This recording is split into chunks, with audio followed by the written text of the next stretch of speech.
ಔಟ್ಸೈಡಿಂದ cookies ತರೋ ಬದಲು ಮನೆಯಲ್ಲಿರೋ ಪದಾರ್ಥಗಳನ್ನ ಬಳಸಿ ಹೆಲ್ದಿ ಆ್ಯಂಡ್ ಟೇಸ್ಟಿಯಾಗಿ ಮಕ್ಕಳಿಗೆ ಏನಾದರೂ ಮಾಡಬೇಕು ಅಂತ ಯೋಚನೆ ಮಾಡ್ತಾ ಇದ್ದರೆ ಈ ರೆಸಿಪಿ ಒಂದ್ಸರಿ ಟ್ರೈ ಮಾಡಿ. ಇದನ್ನು ನೀವು ಸ್ಟೋರ್ ಕೂಡ ಮಾಡ್ಕೊಳ್ಬೋದು.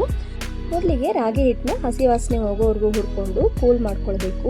ಈಗ ಒಂದು ಬೌಲಲ್ಲಿ ಗೋಧಿ ಹಿಟ್ಟು, ಕೋಕೋ ಪೌಡರ್, ಬೇಕಿಂಗ್ ಸೋಡಾ, ಒಂದು ಚಿಟಿಕೆ ಉಪ್ಪನ್ನು ಹಾಕಿ ಸ್ಟ್ರೈನ್ ಮಾಡಿಕೊಂಡು ಇದಕ್ಕೆ ಕೂಲ್ ಮಾಡಿದ ರಾಗಿ ಹಿಟ್ಟು, ಬೆಲ್ಲ, ತುಪ್ಪ, ವೆನಿಲಾ ಎಸೆನ್ಸ್ ಹಾಕಿ ಮಿಕ್ಸ್ ಮಾಡಿ ಹಾಲನ್ನು ಹಾಕ್ಕೊಳ್ತಾ ಚಪಾತಿ ಹಿಟ್ಟಿನ ಅದಕ್ಕೆ ಕಲಿಸ್ಕೊಂಡು ನಂತರ ಎಣ್ಣೆ ಹಾಕಿ ಚೆನ್ನಾಗಿ ಮಿಕ್ಸ್ ಮಾಡ್ಕೊಳ್ಬೇಕು. ಇಷ್ಟು ಸಾಫ್ಟಾಗಿ ಮಾಡ್ಕೊಳ್ಬೇಕು.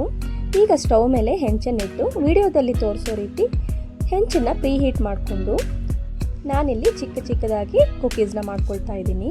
ವಿಡಿಯೋದಲ್ಲಿ ತೋರಿಸೋ ರೀತಿ ನಿಮ್ಗೆ ಇಷ್ಟವಾದ ಶೇಪ್ನಲ್ಲಿ ಮಾಡಿಕೊಂಡು ನಂತರ ಒಂದು ತಟ್ಟೆಗೆ ತುಪ್ಪನ ಅಪ್ಲೈ ಮಾಡಿಕೊಂಡು ಮಾಡಿರುವಂತಹ ಎಲ್ಲ ಕುಕೀಸ್ನ ಅದರಲ್ಲಿಡಬೇಕು. ನಂತರ 10 ನಿಮಿಷ ಮೀಡಿಯಂ ಫ್ಲೇಮಲ್ಲಿ 10 ನಿಮಿಷ ಲೋ ಫ್ಲೇಮಲ್ಲಿ ಬೇಕ್ ಮಾಡಿದ್ರೆ ಇದು ರೆಡಿ ಆಗುತ್ತೆ.